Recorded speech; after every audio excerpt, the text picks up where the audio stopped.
Syria's transitional leader Ahmed al-Shara arrived in Turkey on Tuesday as he seeks to burnish his legitimacy on the international stage. The former rebel leader, who declared himself Syria's interim president last week, was warmly received by President Tayyip Erdogan. Al-Shara's success in the lightning advance that overthrew dictator Bashar al-Assad was aided by Turkey, which backed anti-Assad forces during Syria's 13-year civil war.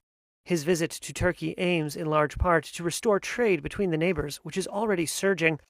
Turkish Exporters Assembly data show exports to Syria rose 20% in December, when Assad was overthrown, and jumped by more than 38% in January.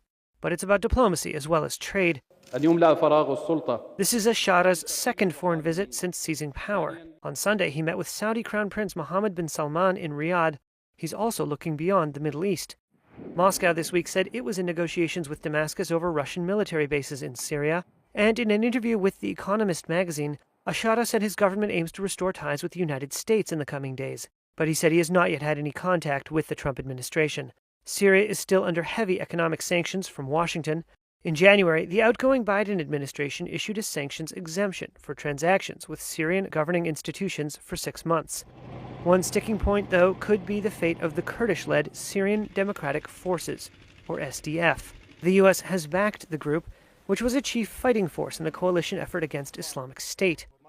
Turkey views the People's Protection Units, a militia that spearheads the SDF, as an extension of the Kurdistan Workers' Party, or YPG. The YPG has been waging an insurgency against the Turkish state since 1984 and is deemed a terrorist group by both Turkey and the U.S. And there are signs of rising tensions. A car bomb killed 20 people in the northern Syrian city of Manbij on Monday. The city changed hands a number of times. The SDF captured it from ISIS in 2016. In December, Turkish-backed rebels seized it from the SDF. There were no immediate claims of responsibility. It came just 2 days after another car bomb in the same city killed 4 people, according to Syria's state news agency. Do you support going forward with this deal and getting all the hostages out? I support getting all the hostages out and meeting all our war goals that include destroying Hamas's military and governing capabilities and making sure that Gaza never poses a threat to Israel again. Are you willing? All three. I think that Gaza maybe is a demolition site right now. If you look at Gaza, there's hardly a building standing, and the ones that are going to collapse. You can't live in Gaza right now, and I think we need another location. I think it should be a location that's going to make people happy. Why would they want to return? The place has been hell. It's been one of the meanest, toughest places on earth. And right now, I've seen every picture from every angle, better than if I were there. And nobody can live there. You can't live there. So if we can build them through massive amounts of money supplied by other people, very rich nations, and they're willing to supply it. If we can build something for them in one of the countries, and it could be Jordan, it could be Egypt, it could be other countries, and you could build 4 or 5 or 6 areas. It doesn't have to be one area, but you take certain areas and you build really good quality housing, like a beautiful town, like someplace where they can live and not die. Now that Iran is so weak, isn't it the right time to hit their nuclear facilities once and for all? So you say Iran is so weak. I appreciate you saying that. They're not weak. They're very strong right now, and we're not going to allow them to have a nuclear weapon. It's very simple. I signed a very strong proclamation. Iran was in big trouble when I left. They were broke. They didn't have money for Hamas. They didn't have any money for Hezbollah. You had no problem. October 7th could have never happened. When I left, October 7th could have never happened. And frankly, Russia and Ukraine, as I said, could never have happened. Turkish Foreign Minister Hakan Fidan welcoming his Egyptian counterpart Badr Abdelati in Ankara on Tuesday. The two men discussed trade and investment ties, but also spoke about regional security issues, in particular Gaza. Fidan said Turkey strongly opposes US President Donald Trump's idea of relocating Palestinians from the enclave to Egypt and Jordan. Filistin sorunu The Palestinian problem started with the displacement of the Palestinians. We defend the idea that in order to solve this problem permanently, Palestinians should be granted the right to a state on their land and that this conflict and dispute should be ended with a two-state solution. Coming up with another proposal to the contrary actually means not reading history well. Aslında tarihi iyi okumamak demektir. Fidan also expressed his concerns that Israeli Prime Minister Benjamin Netanyahu might restart the war in Gaza after the release of the Israeli hostages. He also said Turkey has accepted 15 Palestinian prisoners who were released and deported as part of the ceasefire agreement between Hamas and Israel. They cannot have a nuclear weapon. With me, it's very simple.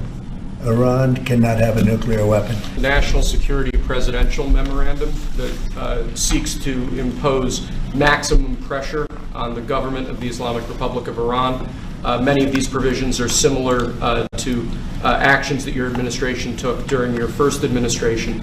The basic idea here is to have every department and agency, or many departments and agencies in your government attempt to sanction and control Iranian activities, particularly relating to the Iranian nuclear program and the Iranian export of terrorism through support of various proxy groups abroad. And the intent here is to give you all of the possible tools I'd say, engage with the Iranian government to ensure that going forward they are less of a malign actor on the world stage. So this is one that I'm torn about. Everybody wants me to sign it. I'll do that. It's very tough on Iran. It's what we had before. We would have never had the problem. You would have never had October 7th. We would have never had the problem had the election gone the different way, which it should have. But this one, I think, more than made up for it. I think we're doing things and it shows that more than made up for it, much more historic. The Iran situation, hopefully, I'm going to sign it, but hopefully we're not going to have to use it very much. We will see whether or not we can arrange or work out a deal with Iran and everybody can live together, and maybe that's possible and maybe it's not possible. So I'm signing this and I'm unhappy to do it, but I really have not so much choice because we have to be strong and firm, and I hope that it's not going to have to be used in any great measure at all. It'd be great if we could have a Middle East and maybe a world at total peace. Right now you don't have that. When I left, you had peace all over the world, and now you have the world is blowing up. As you know, Bibi is coming in to see me later. Others are coming in to see me. We'll see what we can do. But I'm signing this, and hopefully it will be a document which won't be very important, will hardly have to be used. So what kind of deal would you be prepared to make? Well, we're going to see. I mean, we're going to see. They cannot have a nuclear weapon. With me, it's very simple. Iran cannot have a nuclear weapon. We don't want to be tough on Iran. We don't want to be tough on anybody, but they just can't have a nuclear weapon. Mr. President, are you going to engage in conversations with your counterpart in Iran? I would. Do you want to block the sale of Iranian oil to other nations? Well, we have the right to do that, and that's what I did before, and they had no money. They wouldn't have had the money for Hamas or Hezbollah or anybody else. It could have been solved. This thing, it just, if things went the way they should have, this would have been over long ago, but it's not over. How close do you think Iran is to developing a nuclear weapon? I think they're close. I think they're close. They're too close. But again, you could go back 4 years, I would have said they would have had it during this intervening period. But they're pretty close, Peter. And why say that you're unhappy to sign it if it's Iran and their proxies who have threatened to retaliate against you and your team by killing you guys for taking out Soleimani? Well, they haven't done that, and that would be a terrible thing for them to do, not because of me. If they did that, they would be obliterated. That would be the end. I've left instructions. If they do it, they get obliterated. There won't be anything left. And they shouldn't be able to do it. And Biden should have said that, but he never did. I don't know why, lack of intelligence, perhaps. But he never said it. If that happens to a leader, or close to a leader, frankly, if you had other people involved also, you would call for total obliteration of a state that did it. That would include Iran. So I'm signing this, and it's a very powerful document, but hopefully we're not going to have to use it. Mr. President, if the Prime Minister today were to ask your help in striking at Iran's nuclear facilities to prevent the kind of progress towards a nuclear weapon, would you give him the green light? Would it, either to do it himself or for the U.S. to participate with him? I don't know that that's what he's going to be asking for. I have no idea that it is. You're telling me. We're going to have a pretty long meeting. We're going to be discussing a lot of things, not only that, but a lot of things. And I'll let you know if the time comes to let you know, but right now that's not something that I can discuss. Mr. President, when you said if they do it, they get obliterated, just to be clear, you're talking about if Iran made an attempt on your life? Yeah. That would be called total obliteration. And I can't imagine they do that.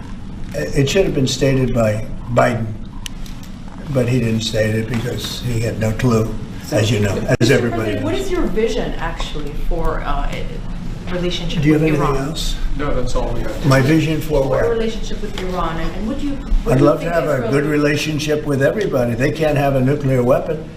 That was the only thing that was very important. They can't have a nuclear weapon. Beyond that, it would be very tough if they insist on doing that. They have some of their leadership, I can tell you right now, and maybe you know it, maybe you don't, but there are many people at the top ranks of Iran that do not want to have a nuclear weapon.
Palestine and Egypt have both rejected President Trump's proposal that displaced Palestinians in Gaza be permanently resettled outside the war-torn territory.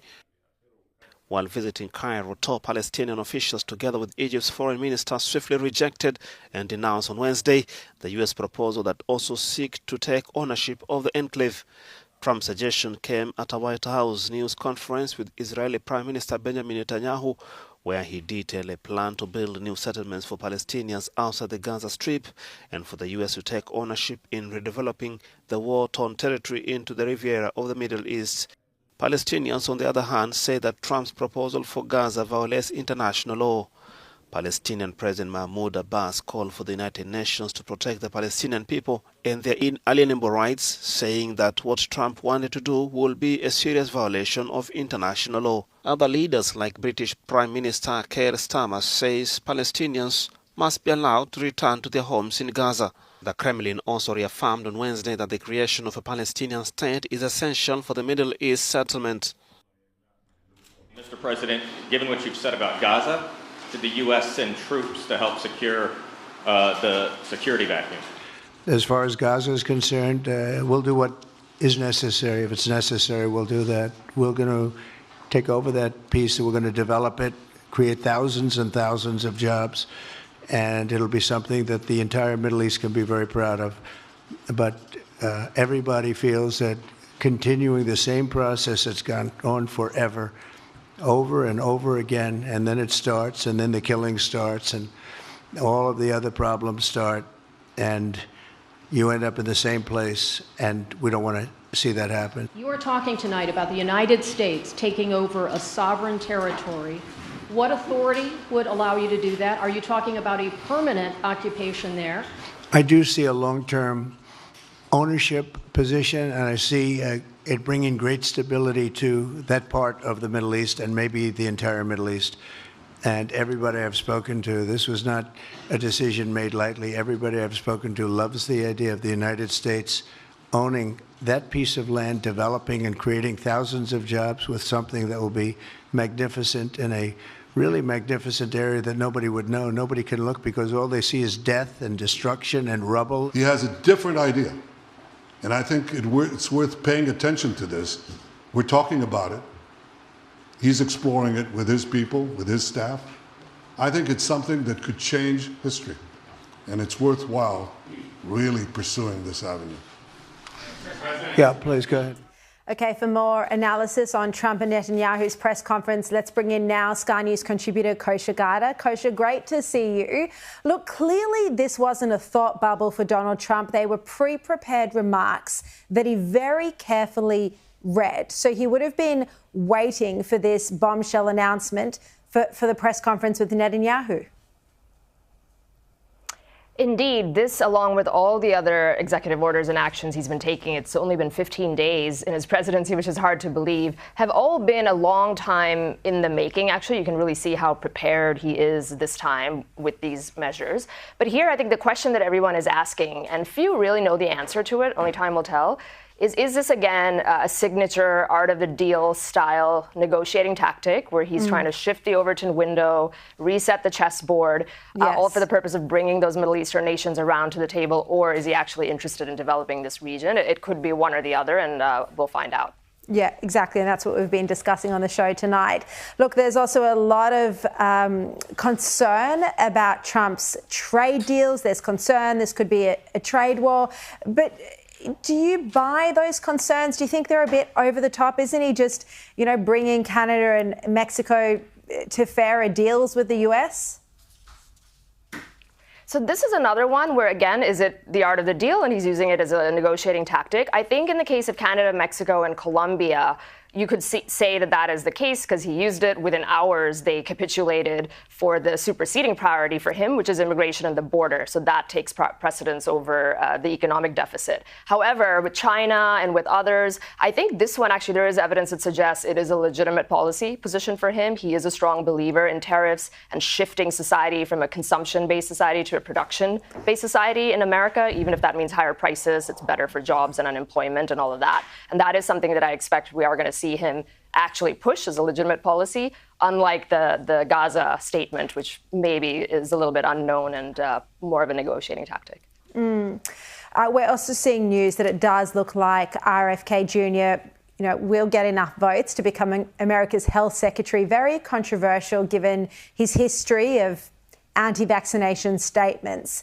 What do you think about this? Is he the right person to lead the health department? I think so. I mean, if you step back, it is really a remarkable moment that you've got a Kennedy, a scion of the Democrat Party, and he moved through the confirmation pre-process with the party line vote where every single Democrat voted against him and the Republicans did. I think the reason why it's good is he is doing something different, and he's really zooming out and reframing what the purpose of this agency is in terms of food and agriculture and dyes and chemicals and all sorts of things like that, the entire structure of the healthcare system, not just being pigeonholed into the vax argument, which is where most of his controversy has lied. And the good thing, too, is if it doesn't work out, or he ends up being this kook that some people think he might be, Trump will fire him. Trump is very comfortable firing people, and that's the backstop. Yeah, and you look at the other figures who've been involved in various health departments, not the actual health department, but the infectious diseases department, Anthony Fauci. At least Trump's breaking the mold here. He's getting external people in who aren't beholden to the system, because there have been so many concerns about the current figures. We're seeing a lot of that information start to become declassified. Kosha, in 20 seconds. Yes, absolutely. I think that's the through line through all of these people. They're out-of-the-box thinkers. They're not beholden to the establishment, and that is signature Trump. No, indeed it is. All right, Kosha Gada, really appreciate your time tonight. US President Donald Trump issued an executive order last month halting the development of a US central bank digital currency, or the CBDC. This move, aimed at regulating digital assets, has unintentionally opened the door for global alternatives, most notably China's digital yuan. With over 98% of central banks worldwide engaged in CBDC development, the US ban risks isolating the dollar from a rapidly evolving financial landscape. Experts warn that this could accelerate de-dollarization as countries seek faster, more efficient cross-border payment solutions beyond the US dollar. China's digital yuan, or eCNY, has been in development since 2014, making the country a global leader in CBDC adoption. Despite competition from private players like Alipay and WeChat Pay, the digital yuan recorded transactions worth 7.3 trillion yuan, which is approximately $1 trillion by July of 2024. Nearly 180 million personal wallets have been opened, reflecting China's aggressive push. Initiatives like Project M-Bridge, involving Hong Kong, Thailand, the UAE and Saudi Arabia, are expanding the digital yuan's cross-border reach. Meanwhile, agreements with global banks, including Standard Chartered, signal China's intent to internationalize the eCNY. The digital yuan's growth aligns with China's broader strategy to increase the yuan's global footprint. In 2023, the yuan surpassed the US dollar in China's bilateral trade settlements for the first time. By mid-2024, it ranked fourth globally in payment volumes, ahead of the Japanese yen. The petro-yuan is gaining traction in crude oil transactions, challenging the dominance of the petrodollar. Now, China's cross-border interbank payment system, or the CIPS, is key to this shift, with global banks like the HSBC joining as direct participants. As the US steps back from CBDC development, China is positioning the yuan as a serious contender in reshaping global finance. We know the federal government got itself into a world of pain with the censoring of the internet that they were trying to do last year about misinformation, where they would decide the truth. Oh no, they wouldn't. Just a body they appoint would decide the information, or the independent fact checkers that have now, of course, all been removed from many of the companies like Meta, Facebook and all the rest of it.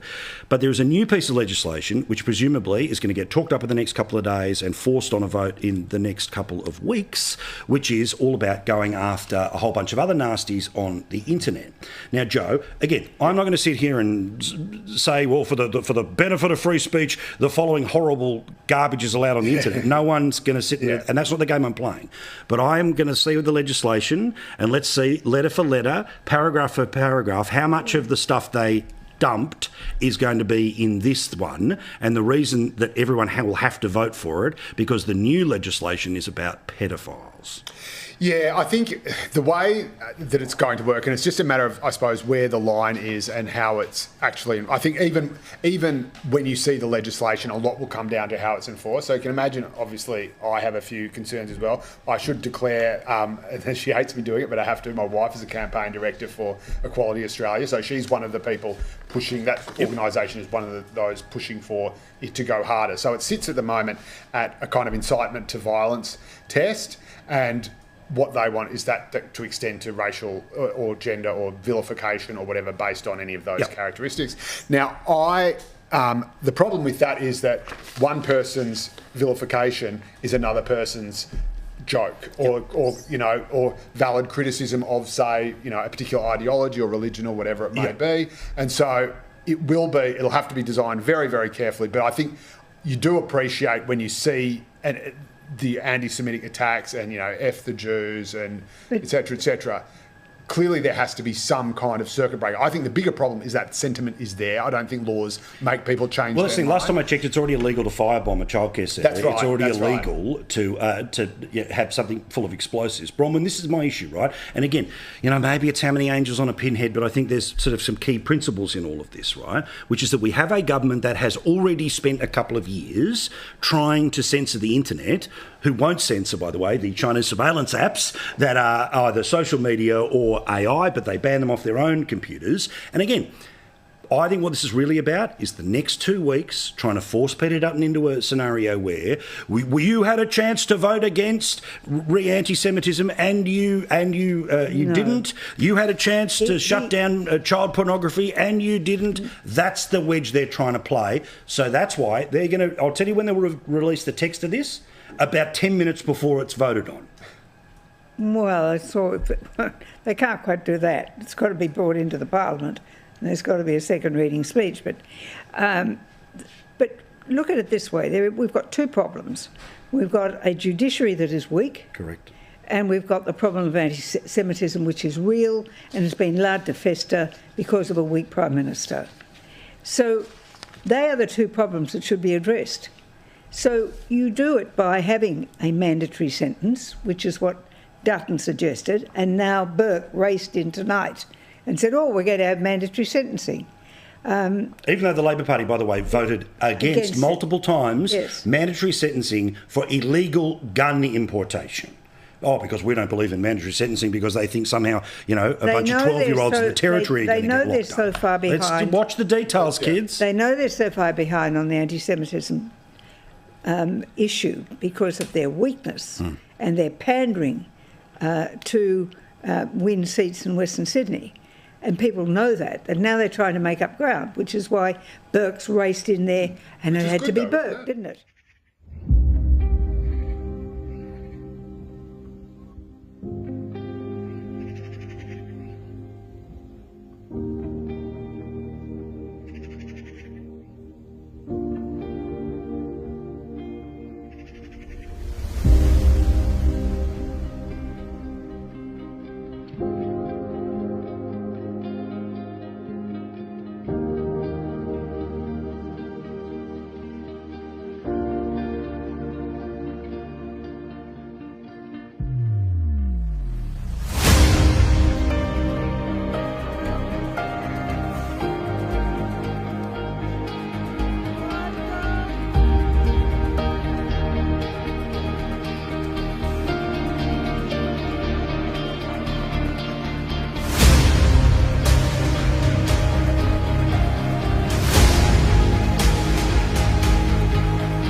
Mirá. Alta luz,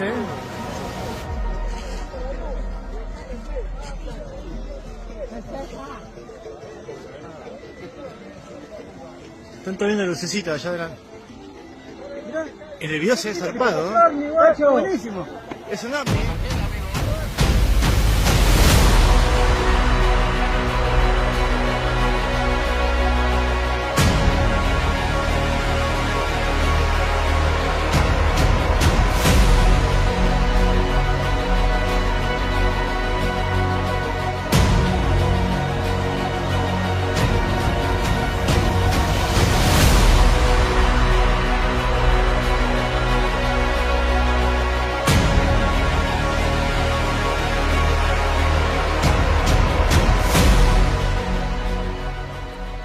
More than 200 earthquakes in four days. Over the past few days, tremors have rattled the Instagram island of Santorini.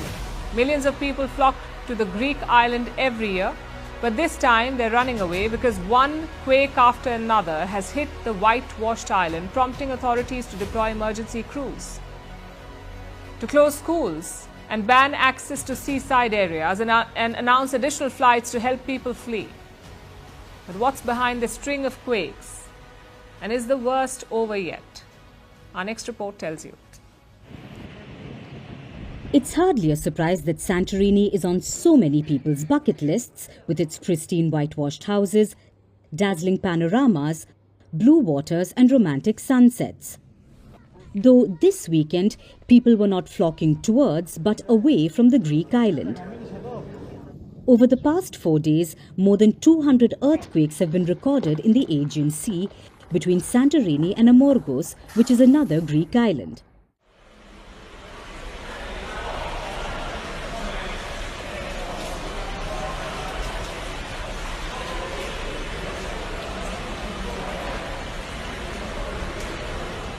I want to get to the dramatic scene, the most dramatic scene that we told you about just a few seconds ago. Landslide in Forestville that actually forced a house into the Russian River. And this shows you on the map exactly where it happened. And the landslide did prompt evacuations in that neighborhood. ABC 7 News reporter Suzanne Fawn is live there right now with the very latest. Suzanne?